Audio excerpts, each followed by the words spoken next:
జన్మించడానికి గల కారణాలు ఈరోజు మనం తెలుసుకుందాం.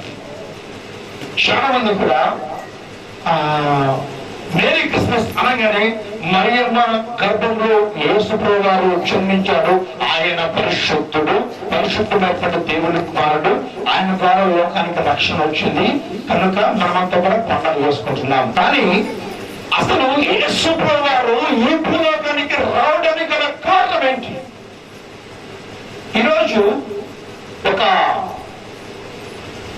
అధికారి మన ప్రాంతానికి వస్తుందంటే అక్కడ ఏదో ఒక సమస్య అనేది ఉంటుంది. ఏదో ఒక సమస్య అనేది ఉంటే అధికారి అనేవాడు మన ప్రాంతానికి వస్తాడు.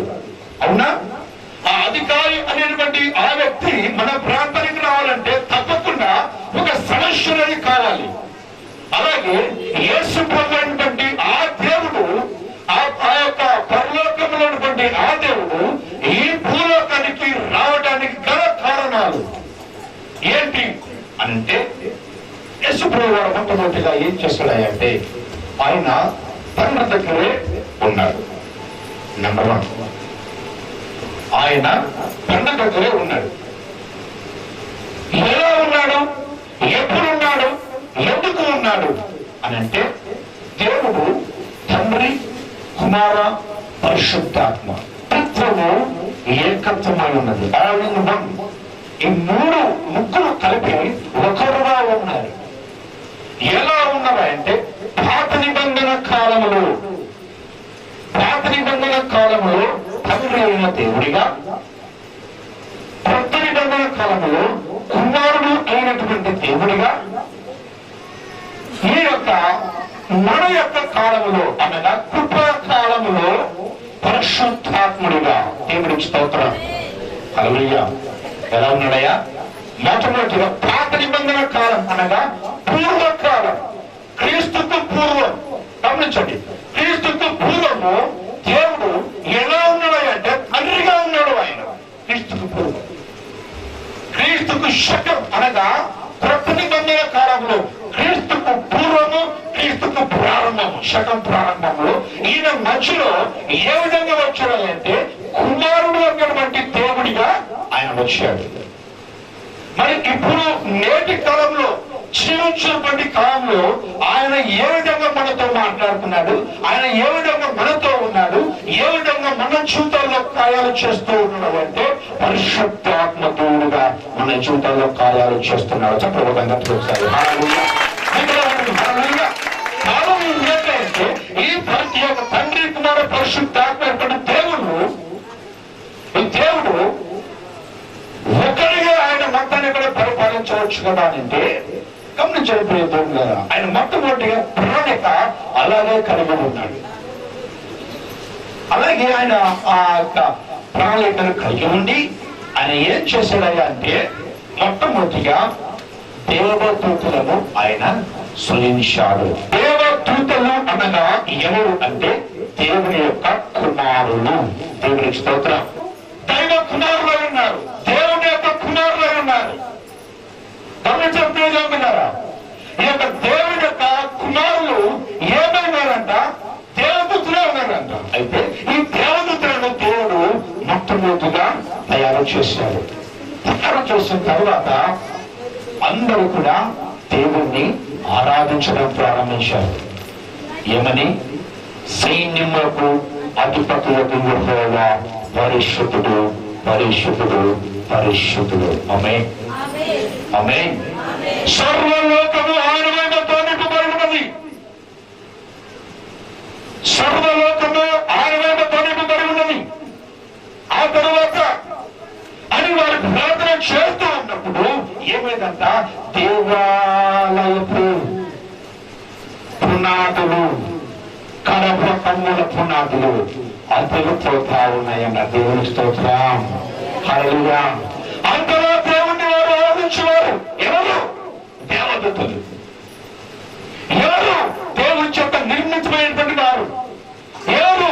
దేవుణ్ణి ఆరాధించేవారు. ఎలా ఆరాధిస్తా ఉన్నారు? ఎలా ఆరాధిస్తా ఉన్నారు? దేవా, నీవు పరిశుద్ధుడవు, నీవు పరిశుద్ధుడవు. ఈ లోకంలో పరిశుద్ధుడిగా జన్మించిన వాడు, ఈ లోకంలో ఆయన ఏ యొక్క అపవిత్రమైనటువంటి అపవిత్రత లేని వాడు ఎవరంటే ఒక యేసుక్రీస్తు మాత్రమే. ఆయన ఎటువంటి దేవుడంటే కామక్రోధ మదమత్సరం లేని వాడు. ఆయన దేవుని స్తోత్రం.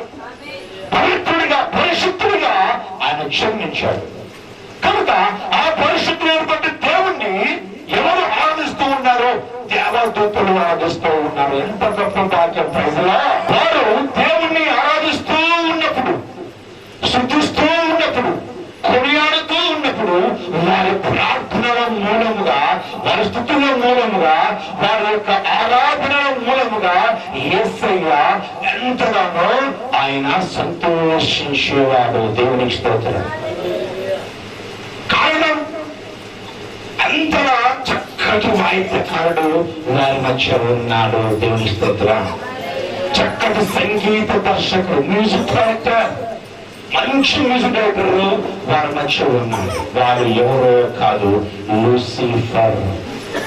ఏం చేశాడు అంటే దేవుణ్ణి అలాగ సంగీతం ద్వారా సంగీతం వేస్తూ అలాగ మైనర్పించేవాడంట. మైనర్పించేవాడైతే దేవుడు ఏం చేశాడు? వాడిని మొట్టమొదటిగా ఇలా పట్టుకొని ఒక్క పని చెప్పినంట. అరే బాబు, ఇక్కడ నేను నిన్ను విలువైన రత్నాలతో చేస్తాను. దేవునికి స్తోత్రం. ఈ దేవతలు అందరికంటే నిన్ను మంచివాడిగా తయారు చేస్తాను. దేవుడు ఆ సాతాను గారిని ఎలా తయారు చేస్తాడో మనం చూద్దాం. యెహెజ్కేలు గ్రంథము 28వ అధ్యాయము తీయండి ఒకసారి. 28వ అధ్యాయము 13వ వాక్యం ధ్యానించండి. దేవుడి తోటయగు ఏదనిలో ఉంటివి, మాణిక్యమును, గోమేధికము, సూర్యకాంతమని, రక్తవర్ణపు రాయి, సూర్యమణి రాయి, మరకతము రాయి, నీలము, పద్మరాగము, మాణిక్యము, అమూల్యమైన రత్నములతో, బంగారముతోను అలంకరింపబడి ఉన్నావు. నీవు నియమించబడిన దినమున పిల్లల గ్రోవులు వాయించుటకు నీకు సిద్ధమైన చాలండి. 12 రకములైనటువంటి రోమతో, 12 రకమైనటువంటి అపరంచి అయినటువంటి ఆ యొక్క విలువైనటువంటి బంగారముతోను దేవుడు ఎవరిని తయారు చేస్తాడంటే లూసిఫర్ దేవుడు తయారు చేస్తాడు. లూసిఫర్ దేవుడు తయారు చేశాడు. తయారు చేసిన తర్వాత దేవుడు చెప్పాడు మాట, లూసిఫర్ నిన్ను ఈ విధంగా నేను తయారు చేశాను. ఆ లూసిఫర్ నియమించబడినటువంటి దినములలో ఏ విధంగా దేవుడు నియమించబోయా లూసిఫర్ అంటే అదిగో ఆ లూసిఫర్ కనబడుతున్నటువంటి పట్టణములు అన్నిటిపైన దేవుడు ఏం చేశాడంట? రాజుగా నియమించాడంట. దేవునికి స్తోత్రం. హల్లెలూయా. దేనిగా నియమించాడు? రాజుగా నియమించాడు. అందుకే యేసయ్య యుద్ధులకు భూలోకానికి వచ్చినప్పుడు ఆయన 40 దినాలు పాపంతో ఉన్నప్పుడు ఆ పట్టణాలన్నీ కూడా సాతాను యేసయ్యకు చూపిస్తుంది అన్నమాట.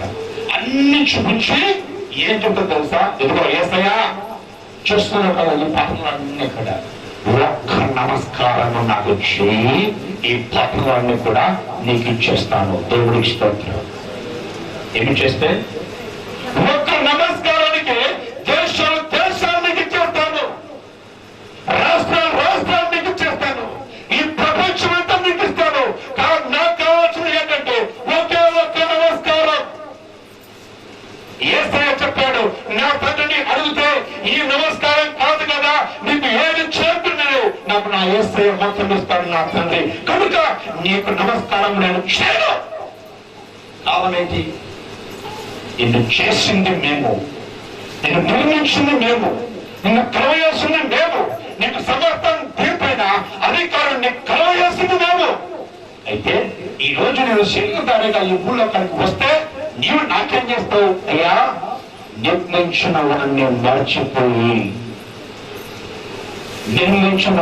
మర్చిపోయి ఏం చేస్తున్నావు? నమస్కారం అడుగుతున్నావు. ఈరోజు చాలా మంది కూడా సృష్టికర్తను మరచి సృష్టిని పూజిస్తూ ఉన్నారు. నమస్కారం దేవుడు చెప్పాడు, నేను చేయను. కారణం ఏంటి? నిన్ను చేసిన నేను, నీకు నమస్కారం నేను చేయను. దేవుడి స్తోత్రం. నేను సృష్టికర్తను, నీవు సృష్టిని, నీకు నేను ఎలా నమస్కారం చేస్తాను? కోడియము తయారు చేసిన వ్యక్తి ఒక మాట చెప్తాడు, అయ్యా ఈ కోడియాన్ని తయారు చేసిన నేను కనుక ఈ కోడియము అతని అడుగుద్ది ఏమని, నాకు నమస్కారం చేయి. సృష్టించబడిన వాడు గొప్పవాడా, సృష్టిని చేసిన వాడు గొప్పవాడా? అర్థమవుతుందా మాట? సృష్టించబడిన వాడు గొప్పవాడా అంటే మీకు అర్థం కాకపోవచ్చు, మీ భాషలో నేను చెప్తాను. తయారు చేయబడిన వాడు గొప్పవాడా, తయారు చేసిన వాడు గొప్పవాడా? సృష్టికర్త గొప్పవాడు. దేవునికి స్తోత్రం. హల్లెలూయా. వాటి మీద నియమించిన తర్వాత ఏం చేశాడంట? అప్పుడు యేసు సింహాసనం ముందర కూర్చుంటే ఒక మాట చెప్పాడంట, తండ్రి ఇట్లా ఎన్ని వాటి మీద నువ్వు నియమించావు కదా, ఇప్పుడు నాకు కావాల్సింది ఒకటే. ఏంటి చెప్పు, ఇదిగో ఈ పరలోకంలో ఉన్న సమస్త దాని మీద నాకు అధికారం ఇచ్చావు. దేని మీద? పరలోకంలో ఉన్న ప్రతి దాని మీద నాకు అధికారం ఇచ్చావు. నాకు అధికారం కావాల్సింది ఒకటే. ఏంటి? నీ సింహాసనమునకు పైగా నేను కూర్చోవాలి. చెప్పలేదు. ఎక్కడ కూర్చోవాలి? నీ సింహాసనకు పైగా నేను కూర్చోవాలి. నీ సింహాసనకు పైగా నేను కూర్చోవాలి కనుక అంటే అప్పుడు ఏం కావాలి?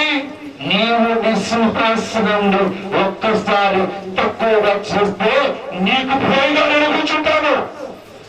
నా యేసయ్య చెప్పాడు, అరే బాబు నీకు చేస్తాను, నాకు పైగా నీకు చేస్తాను. అందే తర్వాత క్షేత్రవాడు వచ్చినప్పుడు ఒక్కసారిగా అంతే ఏడబడ్డాడు, ఈ యొక్క పాతాళంలో పడిపోయాడు. దేశ నక్షత్రమా, రేఖ చుక్క, నీవు ఎట్లా ఆకాశం నుంచి పడితివి, జనములను పడగొట్టిన నీవు నేల మట్టుకు ఎలా నరకబడితివి? నేను ఆకాశమును ఎక్కిపోదును, దేవుని నక్షత్రములకు పైగా నా సింహాసనమును రక్షించుకుంటున్న దేవుని స్తోత్రం. ఎలా పడిపోయావయ్యా నువ్వు? అక్కడ ఎవరైనా కింద పడితే మనం ఏమవుతున్నాయా? అరే బాబు ఎలా పడ్డావురా అని అడుగుతామా? చెప్పండి, అడుగుతామా?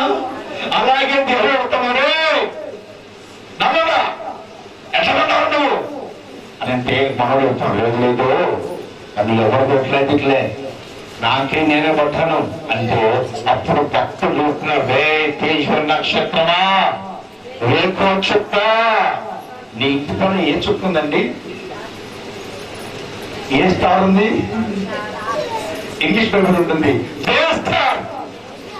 ఇంటి ముందుకు వెళ్తామంటే నా ఇంటి పైన స్టార్ కనపడాలని చెప్పేసి పెట్టుకున్నారంటే ఒక సమాధానం.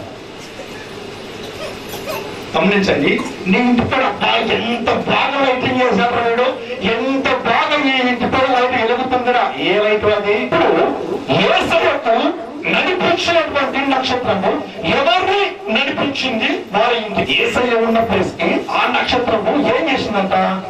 ఎవరిని నడిపించినది? జ్ఞానులను నడిపించడానికి దేవుడు ఒక నక్షత్రాన్ని పెట్టాడు. ఎవరి కొరకు? జ్ఞానుల కొరకు. అవునా? అన్నప్పుడు ఇప్పుడు నీ ఇంటి పైన నక్షత్రాన్ని ముద్రించినప్పుడు నీ ఇంటికి యేసయ్య రావాలా, సమయానికి రావాలి. అంటే ఈ రోజు నువ్వు నీ ఇంటికి స్టార్ వెలిగించి నా ఇంటికి యేసయ్య రావాలంటే యేసయ్య నీ ఇంటికి రాడు. కారణం ఏంటి? ఆయన అంటున్నాడు, ఈ నా దగ్గరికి వచ్చే వారికి మార్గం చూపించేది ఈ నక్షత్రం, కానీ నా దగ్గర రావాల్సిన జ్ఞానం రావడానికి ఈ నక్షత్రాన్ని నేను వాడుకున్నాను అన్నప్పుడు నీ ఇంటికి రావాల్సిన జ్ఞానమే రావాలి. ఇంటికి యేసయ్య రాదు. దేవుడు ఏం చేశాడు అయితే ఆ నక్షత్రాన్ని దేవుడు అంటున్నాడు, నువ్వు ఎలాగా పడిపోతుంది అంటే అప్పుడు హిందీ మాట రాస్తాడు ఏంటంటే, జనములను పడగొట్టుచు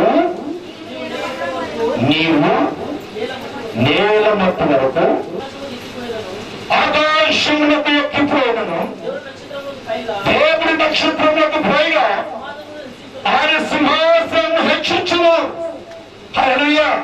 నీ నక్షత్రానికి పైగా వెళ్ళిపోతున్నట్టు. ఈ రోజు నువ్వు నక్షత్రానికి పడుతున్నావు అంటే దేవుడి నక్షత్రానికి పైగా ఎక్కాలంటే దేవుడు చేసేటువంటి పని నక్షత్రాలు అవి పైన ఉండాలండి. అవి నక్షత్రాలు. మరి నీతిలో ఉన్న నక్షత్రాలు ఎవరు పని పెట్టవడము? సాతాను గారు నీతి పని ఎక్కిపోవాలని చెప్పేసి ఆ నక్షత్రంలో పెట్టవు. ఈ రోజు గమనించు. అయితే వారు ఎక్కిపోవాలి కనుక ఇప్పుడు పడిపోయిన తర్వాత ఏం చేస్తాడు? రెండవ సృష్టిని దేవుడు వేస్తాడు. మొదటి సృష్టి ఎవరు? దేవదూతలు. రెండవ సృష్టి ఎవరు? భూమి మొత్తం అన్ని బుద్ధపరచడం. తర్వాత దేవుడు ఏం చేశాడు? అవన్నీ అయిపోయిన తర్వాత అరకొరగా వేశాడు. ఎవరిని? మనుషుని చేశాడు. ఈ మనిషిని చేసిన తరువాత అయితే ఈ మనిషిని చేసిన తర్వాత సాతానుడు మనిషిని శోధించడానికి గల కారణం, పాపములు పడవేయడానికి గల కారణం ఏంటి అంటే గమనించండి. ఇదొక మరణం నేను చెప్పుకున్నాను. సాతానుడు మనిషిని పడగొట్టడానికి గల కారణం, మోసపుచ్చడానికి గల కారణం ఏంటంటే మనుషులు ఎవరికి తోడుగా ఉన్నాడు? దేవుని రూపంలో మనుషులు ఉన్నారు. దేవుని స్తోత్రం. హల్లెలూయా. దేవుని రూపంలో మనిషి ఉన్నప్పుడు మనిషి ధరించిన వస్త్రం ఏ వస్త్రము చెప్పండి? మహిమ వస్త్రాన్ని ధరించారు. దేవునికి స్తోత్రం. హల్లెలూయా. ఆదాము గారు ఎవరి రూపంలో ఉన్నారు అంటే దేవుని రూపంలో ఉన్నారు. ఆదాము గారు, అవ్వ గారు కూడా అలాగే ఉన్నారు. ఇరువురు కూడా ఆ దేవుని రూపంలో వారు అదే విధంగా ఉన్నప్పుడు వారికి దేవుడు ధరించినటువంటి వస్త్రం నిమిత్తు ఏది? మహిమా వస్త్రం. సాతానుకు మానవుని మీద కోపము లేదండి. సాతానుకు ఎవరి మీద కోపము? గమనించండి, చెప్పండి. ఎవరి మీద కోపము? దేవుడి మీద కోపం సాతాను. దేవుడి మీద కోపం కనుక దేవుడి దగ్గరికి సరాసరిగా ఎక్కిపోలేడు. కారణం ఏంటి? వాడు ఎక్కిపోలేనంత లోతుకు దేవుడు అతన్ని తోసేస్తాడు. ఎక్కిపోలేనంత లోతుకు దేవుడు సాతాను తోసేసిన తర్వాత ఇప్పుడు సాతానుకు యేసయ్యను చూడాలి అన్న కోరిక పుట్టిందంట. ఎలా పుట్టింది ఆ కోరిక అనగానే ఆ ఆదామును ఆ హవ్వను చూడగానే యేసయ్యను చూసినంత సంతోషం వేసింది. ఎవరికి? సాతానుకు. దేవుని స్తోత్రం. హల్లెలూయా. హల్లెలూయా. ఎంత సంతోషం వేసింది! యేసయ్యను చూసినంత సంతోషం వేసింది. అంత సంతోషం వేసి ఏమన్నాడంటే ఒక్కసారిగా, అయ్యా ఎదుగో. వెంటనే వచ్చాడు. తన ఎవరి దగ్గరికి? హవ్వ దగ్గరకు వచ్చాడు. హవ్వ దగ్గరకు వచ్చేసి ఒక మాట చెప్పాడు. అవ్వా, మేడం గారు, అవ్వ గారు, ఏం చేస్తారు ఈ రోజు మీ ఇంట్లో? ఈ రోజు ఏం చేస్తున్నా? డిసెంబర్ 25 పండగ కదా, ఏం చేస్తాం? ఏదో పక్షాల కుటుంబంలో చేస్తాం. మరి మీ ఇంట్లో చికెన్ ఎప్పుడు వేస్తారు? ఎల్లుండి చేస్తాం. శనివారం అరవద్దు కదా, ఆదివారం చేస్తాం అనిందట. సరే బాగుంది కానీ అన్నం తిన్నావు. అన్నం తిన్నావు ఏం తినాలి? పండు తినాలి. దేవుని స్తోత్రం. ఏం తినాలి? పండు తినాలి. పండు తినాలి కనుక అనేసి పిలిచాడంట.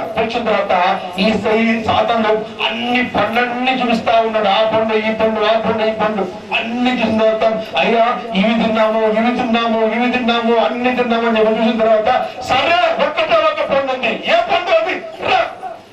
ఏ పండు? ఇలాగే ఉన్నాడు సాతాను. అది నేనే కట్టాను, ఎందుకంటే నేను చూపుతాను. నిలబడేవాడు అప్పుడు సాతాను కాళ్ళతో నడుచుకుంటూ వచ్చేవాడు ఇలాగే ఉండి ఇలాగా పండు చూపిస్తా ఉన్నాడంట. ఇదిగో ఈ పండును తినవంటే ఏమైతావు? దేవతలను మారిపోతావు. హల్లెలూయా, హల్లెలూయా.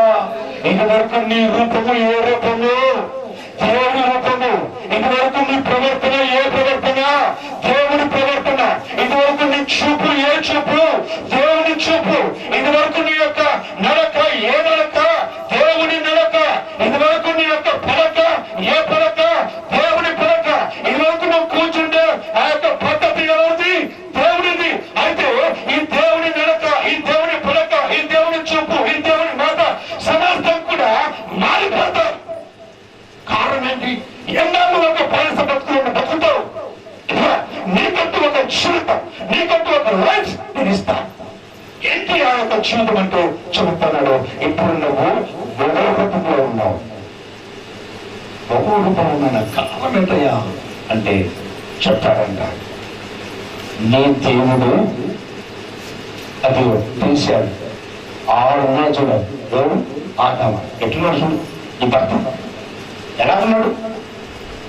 ఒక ఆయన అయ్యా, నేను ఒక చూసుకో, అర్థం పెట్టాడు. ఇట్లా చూసుకో, ఆయన రూపమే ఈడ ఉంది. మీరిద్దరూ ఒకటే రూపంలో ఉన్నారు. అదే దేవుని రూపము, నీ దగ్గర అదే రూపము. మరి అయ్యా మరి నేనేం చేయాలి? ఈ పండు తిన్నవనుకో దేవత వలె మారిపోతావు. ఈ రూపం మారాలంటే ఏం చేయాలి? ప్లాస్టిక్ సర్జరీ చేసుకోవాల్సిన అవసరం లేదు. ఈ పండు తింటే చాలు దేవత వలె మారిపోతావు. ఈ పండు తింటే చాలు నీ రూపం మారిపోతుంది, నీ జీవితం మారిపోతుంది, నీ ప్రవర్తన మారిపోతుంది. ఇదిగో నీ యొక్క నీ రూపంలో ఉన్నటువంటి మహత్యాన్ని ఈ ప్రజలందరూ చూస్తారు అని చెప్పి చెప్పండి. హవ్వ గారు పడిపోయారు, అమాంతకు లొంగిపోయారు, ఆ పండును తిన్నారు, పాపము చేశారు. దేవుని స్తోత్రం. హల్లెలూయా. దేవుడి మనసు ఎంతగానో గాయపరచబడింది. దేవుడు భూలోకానికి రావటానికి ఇదే మొట్టమొదటి కారణం. ప్రార్థన. పరిశుద్ధుడా, ప్రేమగల దేవా, కృపమైన ప్రార్థనలకు స్తోత్రములు స్వామి. ఇంతవరకు మీ కృపలో మీ శ్రీవనములు మేమైనా జరిగించినట్టు క్రిస్మస్ వచ్చింది కోరిన చెల్లిస్తున్నాను. ఆయన దైనండి బిడ్డలతో మీరు మాట్లాడిన ప్రతి మాట బట్టి మేము కొనలేము. మీకు ఈ భూలోకంతో రావాల్సిన కారణం నుంచి అన్నప్పుడు మా అతిక్రమాలు మా పాపాలు మిమ్మల్ని భూలోకంలో తీసుకురావా. వాక్యం మీరు మాత్రం మాట్లాడలేకపోవా. ఈ విధంగా క్రిస్మస్ వేడుకలు మీ నామం మేమకరంగా అనేక కుటుంబం కొరకు ఆశ్రయకరంగా అలా నేను ఆశ్రయంలో భూలోకంగా జరిగించడానికి కదా. ఈ వాక్యం ఉన్న ప్రతి బిడ్డలు అలా ఈ వార్తను చూస్తున్న ప్రతి బిడ్డ జీవితాల్లో కూడా మీరు ఆశీర్వాదాన్ని ప్రవచించుకుంటున్నాను. మీ నామాన్ని మేమకరం ప్రతి బిడ్డలు మీరు వాడుకొని జీవించి గొప్ప కార్యం వారి జీవితంలో క్షేమపరచు. ఏ స్థితి పరిశుద్ధ నామములో ప్రభువులో అడుగుబడి పడుచున్నాం ప్రేమ తండ్రి. ఆమేన్. మన తండ్రి అయిన దేవుడి ప్రేమ కుమారుని యేసు క్రీస్తు కృప పరిశుద్ధాత్మలో కన్నుమసిన సహవాసము చేరవచ్చు మనకు ఆయన ఉపగత పరిశుద్ధులకు ఎప్పుడు ఎల్లప్పుడూ సదాకాలం పడిన దాకా. ఆమేన్. చాలా రోజుల నుంచి అనారోగ్యాలతో బాధపడుతున్నాను. కానీ ఈ మందిరానికి వచ్చినాక నేను అన్నని అడిగి పాఠం చేయించుకొని పోయినాను. అన్నని అడిగి పాఠం చేసుకుపోయినాక నీకు ఏం లేదు, ఏ జబ్బు లేదు, ఏ రోగం లేదు, నువ్వు నెలగల్లో బాగు లేచి తిరుగుతావు అని అన్నాడు. అన్న చెప్పినట్టు లేచి తిరిగినాను. ఇప్పుడు పని కూడా చేసుకోగలుగుతున్నాను. ఫస్ట్లో అయితే నేను అసలు నడచలేకపోతుంటే నన్ను పట్టుకొని వచ్చేవాళ్ళు ఇక్కడికి మందిరానికి. కానీ నేను వచ్చిపోయినాక ప్రార్థన చేసుకున్నాక మళ్ళీ మరుసటి రోజు ఉదయం నేనే నడిచి రాగలను. నా పేరు సుందర, మాది నంద్యాల. మేము 2 months నుంచి చర్చికి వస్తున్నాం. పోయిన సంవత్సరం డిసెంబర్లో మా నాన్న పక్షవాతం చేసి చాలా బాధపడేవాడు. కానీ అన్నగారు వచ్చి మా ఇంటికి మాకు ధైర్యం చెప్పి ప్రార్థన చేసుకునగా మా నాన్నగారు స్వస్థపడడానికి దేవునికి స్తోత్రాలు. మేము చాలా ఆర్థిక సమస్యలతో సతమతమయ్యే వాళ్ళం. అన్నయ్య వచ్చి ధైర్యపరిచి ప్రార్థన చేయగా మరుసటి వారంలోనే దేవుడు అద్భుతకరంగా మా ఆర్థిక ఇబ్బందులన్నీ తొలగించేస్తారు. దైవజనులు ఏలియా MS, Emmanuel healing ministries, Saraswati Nagar, Nandyal. మా ఫోన్ నంబర్లు 9000209206 మరియు 7306060805. నాలో నీ ఉండగా నేను భయపడనుగా, నాలో నీ ఉండగా